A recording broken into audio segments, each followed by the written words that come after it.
Hello everybody and welcome to Beyond the Game. This time we will leave the underground metro behind us to set out on a long and grim journey. As always, let us first have a look at the graphics and how well Metro Exodus runs. And let's start with the biggest change, the environments.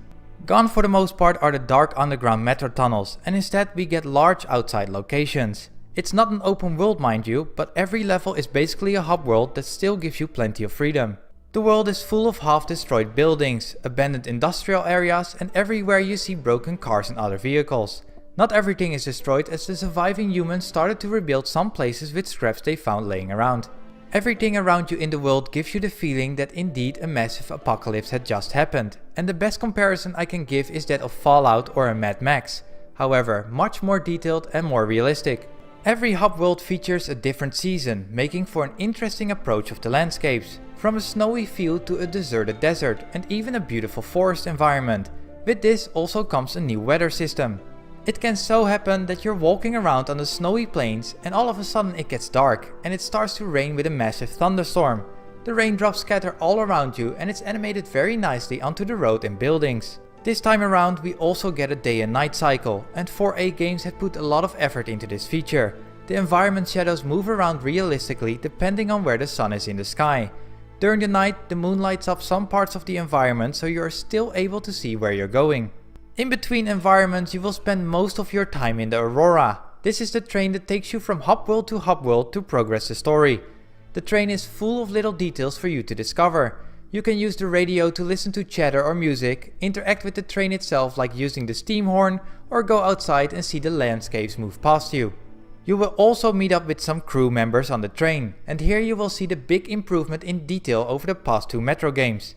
The characters are nicely animated and move realistically in every interaction. Their eyes move around and their facial animations are done really well, even though their lips don't always move correctly when they speak.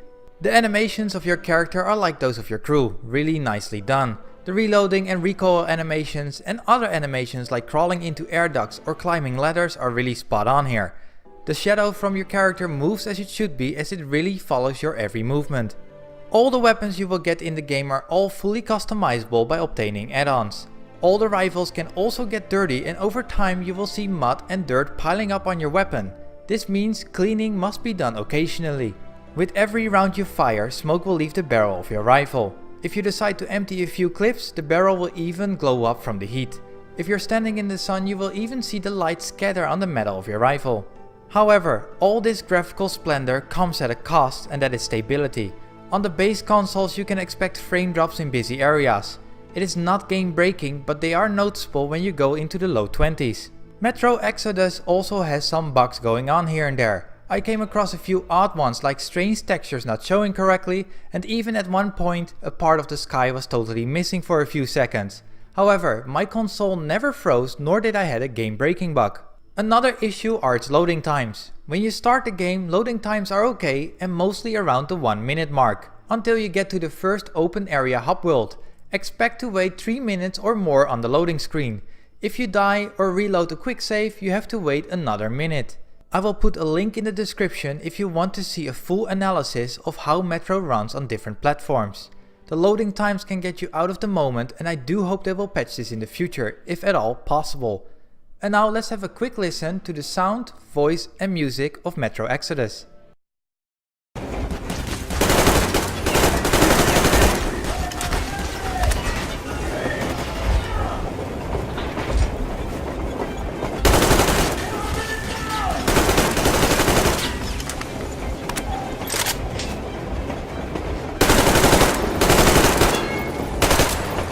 Hear me, Major? My people are in no way related to It's not my this call, and you know it. misunderstanding. Well, Captain I'll Jack. fight for the guys no matter what. Of course, Artyom, Anna, they are...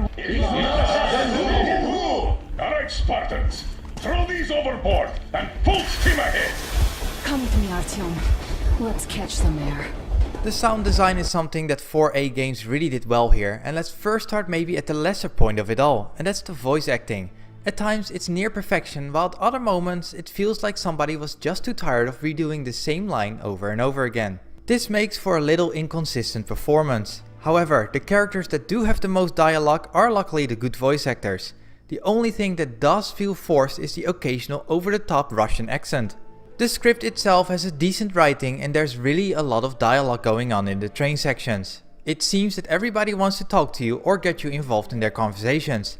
I personally think it's nice to be able to learn a bit more about the people you travel with. When it comes to the music aspect, they did an excellent job as well. Music is placed in most cutscenes to give you a sort of feeling for the story. It consists mostly out of acoustic guitar sounds that fits perfectly with the story itself. There's also a radio you can use on the train for some great Russian music to listen to, or some radio chatter from other people who try to communicate. Of course, when you play a shooter, the weapons need to have that certain kick to them with the sound. Rifles sound heavy and when outside you can even hear your shots echo in the distance. Even the reloading in this game sounds pretty great. But the environment sounds take the big prize here. From your footsteps to the horrific screams from mutated creatures, the sound of dread when you're in an underground bunker for instance gives you really that scary vibe. You always feel you're not alone as you can hear the strange noises in a faraway echo. This game is a feast for the hearing senses, but unfortunately not everything is perfect here either. For instance, you're talking to one of the characters and move a bit away. He or she is still talking and that's okay until you get in range of another character. Now this character will start talking to you too, meaning you will get two characters talk over one another, which is kinda weird and annoying. Also I had multiple sound glitches in the form of lag. I shoot once and the sound follows later. This kind of lag is really annoying, but again it doesn't break the game. The story of Metro Exodus is really straightforward, but with some nice twists here and there that of course I will not spoil. But all I can say is that the last part is probably the best thing that Metro has ever done. There is plenty of lore to discover on your journey in the sense of hidden books and recording tapes. These tell you the story of people during the events of the apocalypse or after, and it gives you a sense of skill.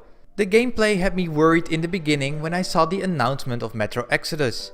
How can a game that mostly tries to give you an atmospheric and stealthy experience translate this to an open world environment? Well, they managed it somehow. The core mechanics are still here, as in that you can always sneak your way around things or go in guns blazing. The shooting feels very satisfying, but it should always be a last resort. Ammo is scarce, so either be a good shot or try to take out as many as quietly as possible. The atmosphere has gone a bit milder here, but there are plenty of locations to explore that creates a lot of tension. Some areas are dark and creepy just like the metro tunnels of the first two games. As mentioned before, your weapon gets dirty and this has an influence on the performance. If your weapon is too dirty, it will lose part of the damage output, but it also has the risk to get jammed. If this happens, you have to tap the reload button to unjam the weapon. This can occur every few shots if the weapon is beyond dirty, and it can give you a sense of stress and fear if you see a mutant running towards you and your rifle jams. Cleaning can be done at workstations that are scattered in safe houses around the map. Here you can also create ammo and healing items. In the safe houses you can always find some materials to create items. Here you can also rest and sleep to wake up in the morning or evening depending what you prefer. This time you can collect supplies from around the map that can be used to create items and ammo.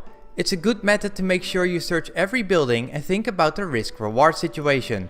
You see a big abandoned house, but through the window you see some mutants. Do you take the risk that you have to use some ammo on them and maybe find nothing at all? Or will there be plenty of items in that house? That's of course the risk that you have to take. You can collect also different armor types this time around. For instance, you can find armor that lets you carry more ammo, or another that lets you carry more healing items and air filters. And speaking about filters, the gas mask is still being used here, although in a much lesser degree. You still will come across highly radiated areas where you need to use the gas mask, but you will always have plenty of air filters. And if not, you can create them on the go with your backpack. You can create healing items and secondary weapons like grenades and throwing knives on the fly. The only thing you cannot create is ammo for your weapons. For that, unfortunately, you need to go to a safe house. The controls in Metro Exodus are as basic as most shooters, but somehow it feels that your character has some issues moving. Sometimes the controls are just feeling too heavy and you need to do some adjusting in the options menu to set it up to your own satisfaction. There's plenty to do and see in Metro Exodus, including some side missions here and there. You will still have to search dark and narrow areas that will bring back the claustrophobic experience. The way you play also will decide the ending that you will get. Don't expect a lot of choice freedom in the story, but it's more about how you will tackle certain missions. Metro Exodus will take you around 20 hours to complete if you do some side missions and do some searching around. It can definitely be a lot longer if you decide to do everything on every single map.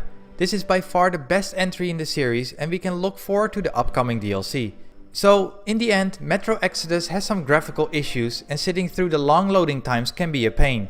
But this game blows you away with its presentation, freedom and a different take on the always shown apocalypse. As it stands, this game is definitely worth your time and money, and it should be an instant buy if you like shooters with freedom or if you want a much better Fallout game. I give this game an excellent 9 out of 10. Have you played Metro Exodus yet, and what do you think of it so far? Let me know in the comments below. As always, if you like this video, please hit that like button, and for more videos check out the channel or maybe even subscribe for more content. Thank you very much for watching, and hopefully see you next time.